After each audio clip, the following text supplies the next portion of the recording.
Hey everyone. Morning. So I think I just want to start off with a quick show of hands. So who here, sitting here right now, is a developer? Okay, it's about 60%, maybe 50, 60%. Who here works for a publisher in some capacity? What are the rest of you doing here? What? Of course, ad networks. And I guess the rest of you just here for somewhere quiet to work on your laptops, I guess. Oh yeah, and so we're actually going to talk about a few different platforms, not just social. So who's working here on social platforms today? Okay. Who's doing stuff on mobile? Cool. So that's actually pretty even distribution, which is good because we've got quite a lot of mobile data. And who's working on PC, web, Texas Instruments, graphing calculator? Okay, cool. That's good. So yeah, okay, so a little bit of just the structure of the talk. We're going to open with Michael. He's going to give just a kind of high-level overview of the market opportunity and why you should be excited to be here and to be working in it. After that, I'm going to talk a little bit about publishing, like what's changed about publishing, because publishing today means something very different than what it meant in the kind of retail-dominated era. Actually, one of the things that I think will emerge in this talk is that no one really knows what publishing actually means, but that's why we want to make this session pretty interactive.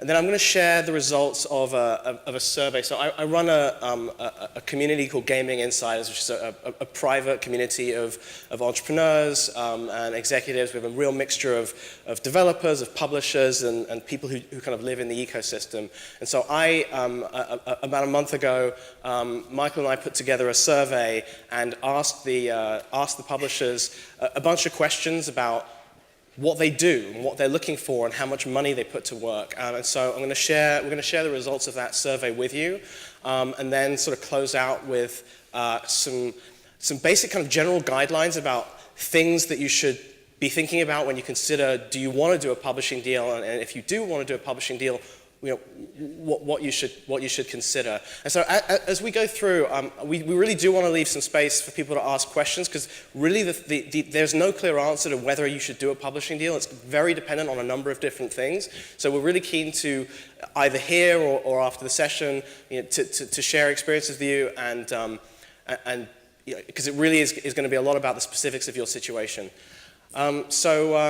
Yeah, I want to just now hand over to Michael, who's going to just give an overview of the market opportunity and why this is a more interesting space than it's ever been. Michael. Thank you, David. So I started Mob Science really early 2008 and have been witness to the rise of the Facebook platform from the day the API was announced that they were opening it up to developers. And so I've seen the whole life cycle from this kind of emerging platform all the way to, I would characterize today's platform on Facebook as being a very mature platform. And you've seen over the last couple of years almost a repeat of the cycle with the iOS and Android space. And I have lots of discussions with developers and about, you know, where should we be building our games, you know, what are the opportunities to get a game together and take it to market, and how can you be successful in this space. So, you know, I'm just gonna kind of run through some of the things that I'm looking at right now and share some of the data that I've gathered around it, and talk about some of the pros and cons to that. And before we get started, I think, you know, there's a lot of developers in the room, and I think a lot about what are these things, like what are the games we're making, who are the developers, you know, what's really driving them. And you know, I've given a lot of serious thought to what's a developer, and you know, I'd like to share some of those deep insights with you now. But take a look at it.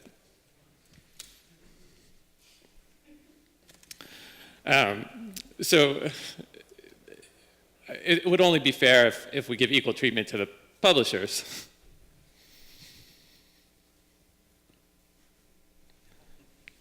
All right. My comedic skills are not as good as my developer skills. That's why I don't tell jokes, I just show them. Anyways, the good news here is this industry that we're in, games as a service, free-to-play, virtual goods industry, is really enormous and growing. Lazard Capital Markets has shared some research that they've been doing pretty extensively, looking at the current market, kind of projecting where it's going. And if you look at the whole market, it's 22 billion by 2015, which is like a 30% growth, and you're talking large numbers. There's tons of opportunity for hundreds of developers to make lots of money, to have successful products. So I think that's the great news. We're not in the hardcore console space, which is probably going to decline over the same period to be less than this number. So if you further break it down, Facebook and social games, this would be on Facebook, off browser, 8.9 billion by 2015. Even though the market has been heavily saturated and is a mature stage, there's still plenty of opportunity. Mobile social, I think that this number seems low to me, but it's definitely the fastest growing segment to 5.2 billion by 2015.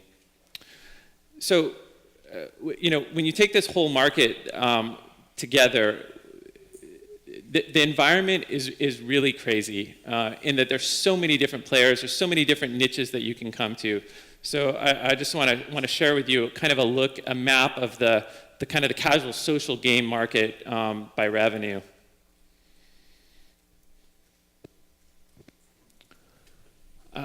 I don't know if you can really read the slides up here, but what the names up here. But what this is illustrating is that this is 260 companies generating 14.5 billion in revenue today, and I think it's portfolio between like companies that have least diversity to most diversity, and from casual to hardcore. And I think what this is showing is that this is a crazy market. Depending on what niche you're going to target, what platform you're going to go to, the outcome can be very different. And I also think that it shows that there's opportunity to continue to build games in this space. The reality, even though that there's lots of news and talk about emerging platforms, the reality is that there's three major players today, and that's Facebook, iOS, and Android, which you're all aware of. But I think it's worthwhile to just take a quick look at some of the characteristics of these platforms and see what kind of get a glimpse of what might be in store. Here's the top 25 Facebook games by DAU. Information's easily available and seen. It's really to illustrate that what you see here is what everybody knows is that Zynga has really dominated the Facebook space. It's become on the pure Facebook side, it's become a very hard market for smaller developers to be able to break through and have that game rise to the top of the charts. Certainly companies like King.com have had some success, and Wooga, but I would characterize those as a little bit larger companies that have the resources to try to compete in that space. And let's compare this to the top 25 chart for the iOS space. And what you have here is it's not a chart that's dominated necessarily by the larger companies. There's no one company that controls the space. There's opportunity here. I love to be able to go check the top 10 free games and see somebody new on it almost every day. I think that creates a really exciting atmosphere, and there's really showing that this market is so growing so fast that it's creating lots of opportunity. Having seen Facebook at the early days, I'm going to go back and show you top 25 Facebook games from 2008. And what you have here is an absence of Zynga dominating the space. You have an environment where new developers could come in and in a month rise to the top of the charts. It's eerily reminiscent of the current iOS, Android market today. So I don't know what's going to happen, or where it's going to go, but you've seen these cycles play out before, and so I think it's something to keep in mind in terms of how you're developing your product or where you're thinking you're going to develop it for. So here's what I would call the platform contenders. I think what all the game developers have learned is that he who controls the platform is the one that makes the most gold. And I think everybody aspires to one day own a platform. I know I certainly aspire to own my own platform. So probably the largest contender would be Zynga. I think that they have an audience, they have an organization, and the capabilities to really become a player. I think Amazon.com with their Kindle Fire is emerging as a real viable platform to consider for mobile. Kongregate, as a niche platform that focuses on the core gamer, it has really started to show, I think, some good success and traction. There's been some developers that have been very successful making money launching their game on Kongregate. And then you've got some emerging companies like GoPlay that are focusing on the social casino space. Maybe they are going to be able to do what Kongregate has done for the core gamer market. Google Plus is kind of disappointing so far, I think, for most in the industry. And on the mobile side, you've got a company like Gree that's going to mobile. And Kabam and Apple TV. I think those are all platforms to keep an eye on. Since I do have a lot of experience working with Zynga, I wanted to talk a little bit about their platform because I think it's a real viable opportunity right now. I think that if you're developing a social game, it's something that you should consider and look at. They obviously, with 250 million users on their network, they have distribution that's really unprecedented. And so I think that based on what they're communicating to the marketplace is that they're taking the idea of themselves as a platform very seriously. And I think as developers, it's worthwhile for us to do as well. It was just released, their numbers, their traffic growth on just Zynga.com, 7 million uniques in May and doubling to 15 million in June. I think that Zynga.com has a real opportunity to emerge as a platform. And one thing I've learned watching Facebook, watching iOS emerge as platforms is that if you get there early to a platform, those are where the biggest opportunities lie because you have less competition, and as the platform grows, you can grow your game with it. So I think one of the things, as David and I have been talking about doing this presentation, is like where's that line blur between a platform and a publisher? And Zynga has not only announced their desire to be a platform, but they're also doing publishing now. And there's lots of opportunities to bring your game to market through publishers. So I'm going to turn it over to David and have him kind of walk you through kind of the publishing space and some of the opportunities there. Cheers, Michael. So I think there's really one question I want to answer here, or really ask, which is, like, what's a publisher? Like, what are publishers for? Because I think the answer to that question was really different a few years ago, and the answer to that question today is, in a lot of cases, we don't really know. So if you look at traditional publishing, retail publishing, if you really boil it down, the thing that made a publisher unique and distinctive and allowed publishers to accrue very, very significant value was they were able to control access to a very limited supply of shelf space. So the reason Activision and EA historically were so powerful is it took enormous resources to build, ship, distribute, and get space in retail locations across the country, across the world. Now, that's no longer true. You look at the App Store, and you look at Facebook, you look at the App Store. Actually, getting onto the shelf is something that anyone can do. And in fact, actually, the real power players today are the platform holders like Apple and like Facebook. And the reason that they're so powerful is in the same way that Activision and EA were the gatekeepers if you wanted to make your console game, the gatekeepers today are Apple and Facebook and all of the platform holders who control your access to the audience. So if that's the case, then you start to ask yourself a question, which is, well, what does that mean for publishers? What are publishers for?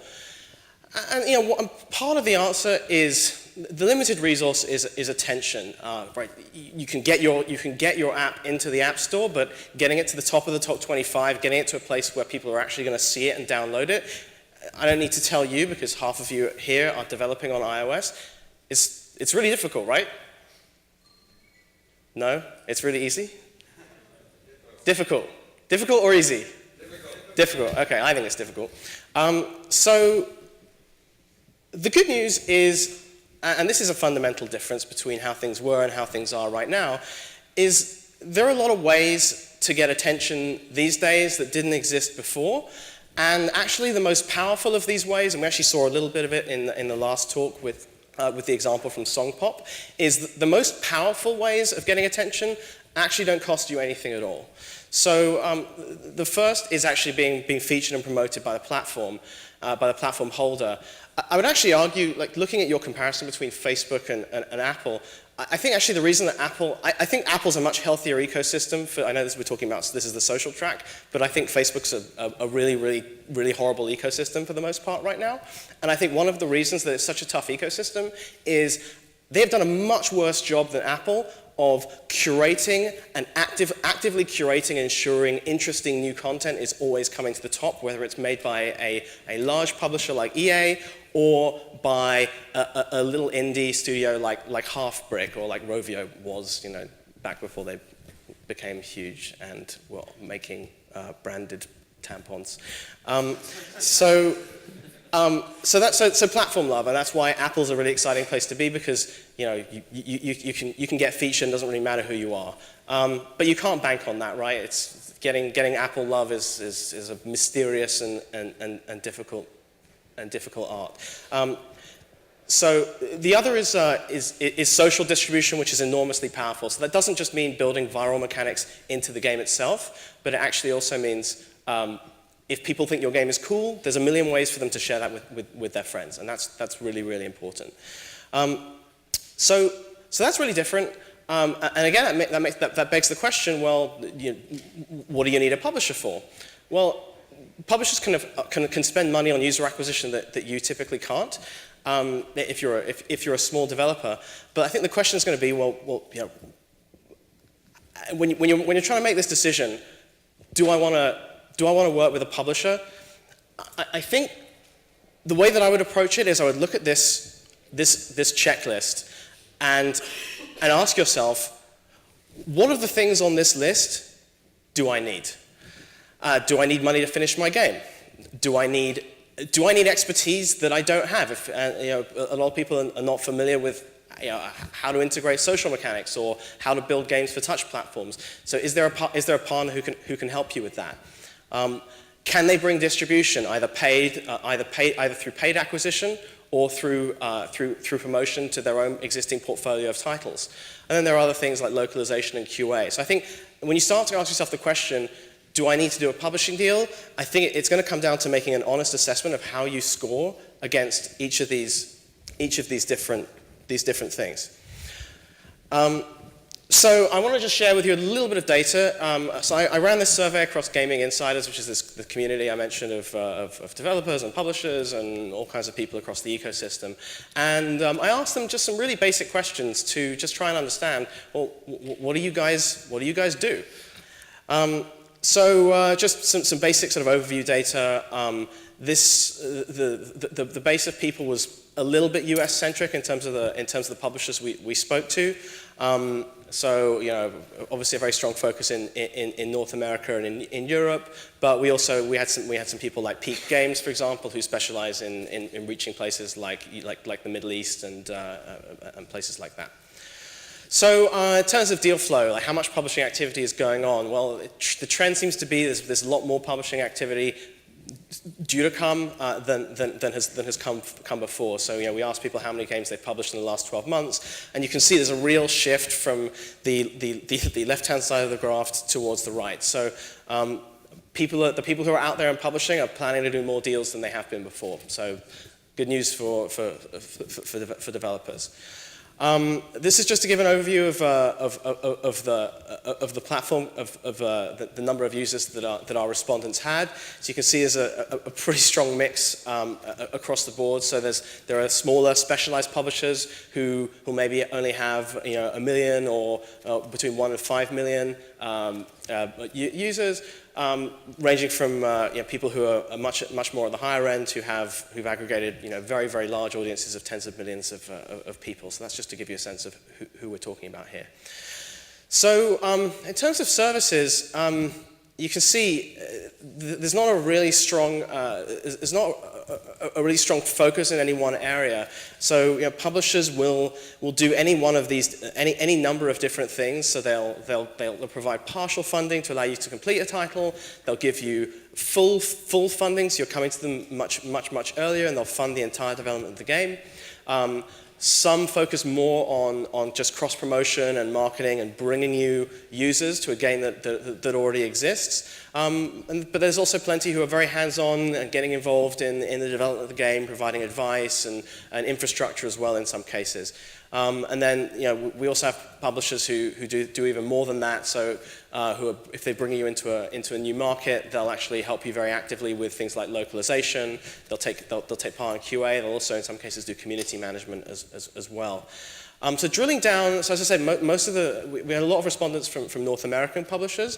Drilling down into the kind of the geographical coverage that those guys have, the kind of the main takeaway from this is it's a really good idea based on based on what we're seeing here. It's a really good idea that if your ambition is to reach markets that are a little bit further afield, if you want to get into Russia, if you want to get into the Middle East, if you want to get into Asia, you should really consider working with a publisher that actually specializes in that region, because they'll be able to help you in a number of different ways that will allow you to become much more successful, perhaps, than if you're working with a publisher that's more kind of more US centric.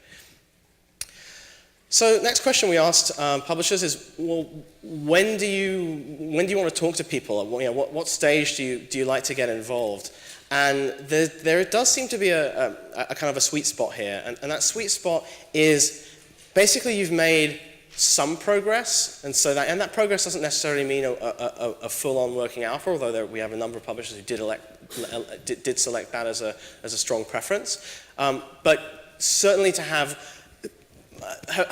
made some progress along the road. This isn't really surprising to me, because if you have a finished game and you've released it, then arguably you don't really much need a publisher. So a publisher's most interested typically in getting involved when you're a bit of an unknown quantity. You might have a hit, you might have something that's a complete failure. And so at that stage, there's risk on this, there's risk on your side that they're taking on, and there's also upside as well. Okay, so here's I guess the graph that most people are going to be most interested in. So we asked, well, if you do fund development, and the respondents here are do you fund in these different categories? How much money do you actually commit to each game that you fund? And at least today, you can see there's a pretty strong focus in mobile in the sort of 100 to 250 range, and as soon as you start going above 250, the number of people who are fronting that kind of money, at least in the respondents that we had, is actually not super high. We'll share. I don't want to step through all these stats because I think we're pretty low on time. Yeah. So.